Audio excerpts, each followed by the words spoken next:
Katika karne ya 19, pwani ya Afrika Mashariki, kipindi ambacho wafanyabiashara kutoka pwani wanaanza kuleta bidhaa ngeni ikiwemo baruti na bunduki za kizamani, jambo ambalo linatishia hadi askari wa jadi wanaotumia ngao na mikuki. Kutokana na usaliti baba yake, Lutalo ni jenerali mkuu wa panga wa Mtemi, anauawa na bunduki ajabu haijawahi kuonekana himayani.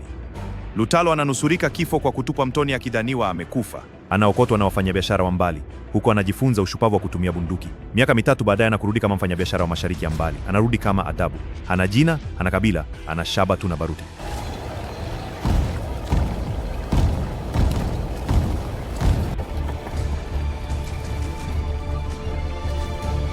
Karibu katika ardhi ya dhahabu, Bwana Khalid. Barua zako zilisema unakuja na radi ya mikononi. Kisimani imekuwa ikikusubiri. Biashara ina mipaka, chifu.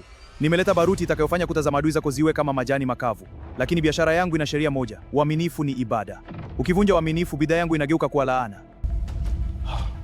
Karibu mgeni. Macho yako yanatizama ardhi hii kama mtu anayejua, si kama mtu anayeona kwa mara ya kwanza. Je, umewahi kufika kisimani? Nimeisoma kwenye ramani za Caleb, Zuena. Ramani hazidanganyi, lakini watu hufanya hivyo.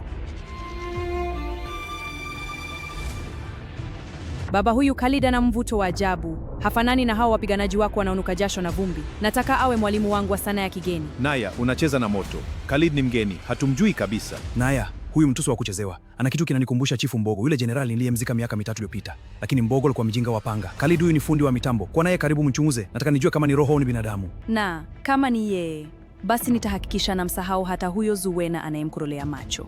Zuena akiwa katika matembezi yake usiku wa mwezi mpevu, ghafla anashtuka kuona kama kuna kivuli kinamfuatilia taratibu. Nani hapo? Usiogope. Sauti yako inanikumbusha mtu. Mtu huyo hayupo tena. Lakini moyo wangu bado unamsubiri. Usingoje kivuli kitapotea kama giza. Siku moja Khalid akiwa matembezi sokoni, askari wa maloto wanawanyanyasa wananchi. Askari ananyanyua sime kumua. Khalid ametoa bastola ndogo kutoka kwenye joho lake. Risasi inakata mpini wa sime ya askari kabla hajamgusa mwananchi. Bwana Khalid, nimeambiwa wewe ni fundi wa shabaha. Je, unaweza kunionyesha unavyofanya? Simama hapo! Saidieni! Utakufa sasa! Khalid, ufundi huu ni ule niliona kwa Gaman na nayoshambulia askari wangu usiku. Je, ni coincidence? Chifu, fundi wa silaha lazima azijue silaha zake. Kama unanitilia shaka, labda biashara yetu ishe hapa. Lakini kumbuka, adui yao yuko msituni, si kwenye meli yangu.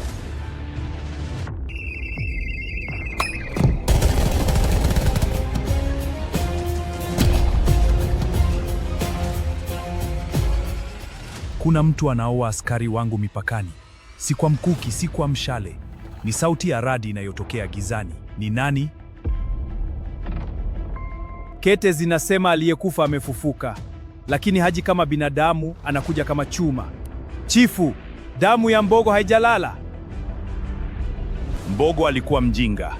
Alikufa akilinda heshima ya Mbao. Kama amefufuka, nitamrudisha ardhini kwa risasi ya dhahabu. Zuena hakukata tamaa, hivyo aliendelea kuongeza bidii ya kumfuatilia Khalid, akiamini kwamba ni Lutalo. Hivyo Khalid akiwa matembezi usiku alihisi kama kuna nyayo za mtu zikimfuatilia.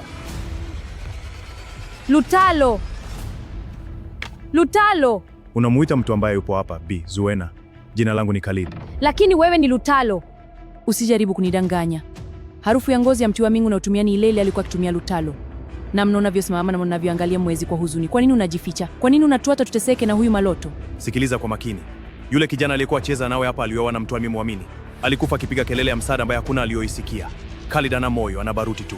Usije karibu yangu, Zuena utaungua. Kumbe Nainaya alikuwa ikimfuatilia Khalid kwa siri. Anashtuka kuona akiwa na Zuena. Basi ni kweli unampenda huyu mwanamke wa mshauri. Tutaona nani atabaki na wewe, Khalid. Sehemu ya 3 itaendelea.